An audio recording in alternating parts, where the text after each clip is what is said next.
तो आज मैं पहले पति पत्नी के बीच में कैसा संबंध होना चाहिए, क्योंकि जीवन में एक बात ध्यान रखना, ये मनुष्य अवतार अपन को मिला था, जैन धर्म की प्राप्ति हुई थी, चारित्र जीवन लेके अपन को इस जीवन को सफल करना था, लेकिन कुछ कम नसीब के कारण अपन को चारित्र जीवन नहीं मिला और अपन संबंध से जुड़ गए हो। तो जो संबंध से अपन जुड़ गए हैं तो उसको जीवन भर बहुत प्रेम से निभाने की कोशिश करो, तो आपको माफ किया जाएगा कि भले तू संत नहीं बन सका, लेकिन तू जैन धर्म का तो सच्चा श्रावक तो बन गया है, तो अपना जीवन सफल हो जाएगा।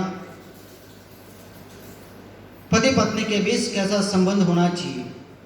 सबसे पहले अपने जीवन के अंदर ये हर रोज अपने जीवन के अंदर फील तो होना ही चाहिए कि मैं साधु नहीं बन सका, संत नहीं बन सका, तो मैं अब गृहस्थ गति जुड़ गया हूँ, मैं शादी कर ली है, तो मेरे हमारे शादी जीवन का, हमारे पति पत्नी का जीवन बहुत पवित्र होना चाहिए, जिसके कारण हमारी आने वाली पीढ़ी भी संस्कारवान बने और जिन शासन का जय जयकार कर सके। क्योंकि जिस माता पिता का जीवन जो पवित्र ना हो तो उनकी संतान भी ऐसी ही होती है, क्योंकि जितना पानी टंकी में शुद्ध हो उतना पानी नल में शुद्ध आता है।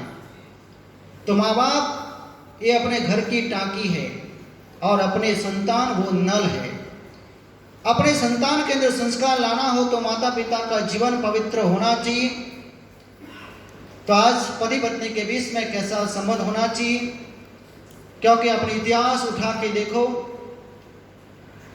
भगवान नेमिनाथ और राजुल का नौ भाव का जो रिश्ता तुम देखो, पति पत्नी बने, लेकिन उस पति पत्नी का जीवन को कैसा उन्होंने पवित्र बनाया। राम और सीता का तुम जीवन देखो कितना पवित्र बनाया। अंजना सुंदरी का जीवन तुम देखो कितना जीवन पवित्र बनाया। ठीक उसी तरह अपने जीवन में संबंध जुड़ गया है, तो अब जो भी जुड़ा है जैसा भी है उसके अंदर प्रेम बढ़ता रहे, पवित्रता बढ़ती रहे, धर्म बढ़ता रहे और अपन जीवन को सफल करते रहे। पति पत्नी का रिश्ता, गाते रहो, मुस्कुराते रहो, गुनगुनाते रहो, हंसते रहो, ताकि दुनिया को पता नहीं चले कि तुम, बोलो पीछे का क्या हो सकता है?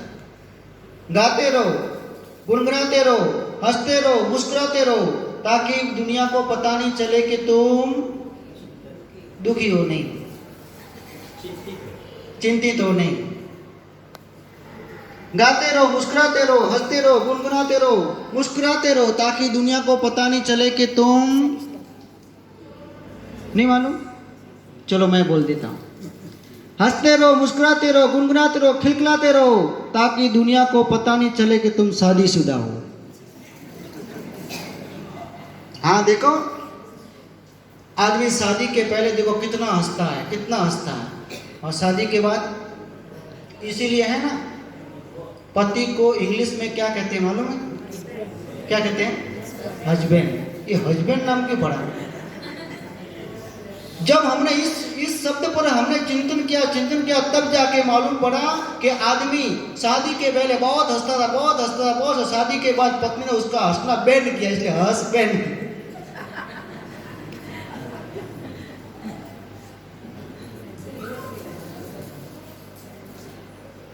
एक आदमी मेरे पास में आया, कहने लगा महाराज जी मैं शादी के पहले जंगल का शेर था। जंगल का शेर? मैं बोला अभी तो कभी भी शेर हूँ, तो भी अभी क्या फर्क है? अरे महाराज शादी के पहले मैं जंगल का शेर था, मैं अभी तो क्या सर्कस का शेर बन गया हूँ, वो जैसे नचाती वैसे नाच रहा हूँ। एक भाई तो आया और मुझे कहना महाराज जी मैं शादी के पहले नरेंद्र मोदी के जैसा था, लेकिन अभी जी मनमोहन सिंह के जैसा। तो आज सगाई होती है, कितना प्रेम होता है, जब शादी से जुड़ जाते हैं तो कितना प्रेम होता है, और जैसे ही शादी के बाद दिन बीतते हैं, ईमानदारी से बताना, आपकी शादी के दिन जो तुम्हारा प्रेम था अब तुमको 10-20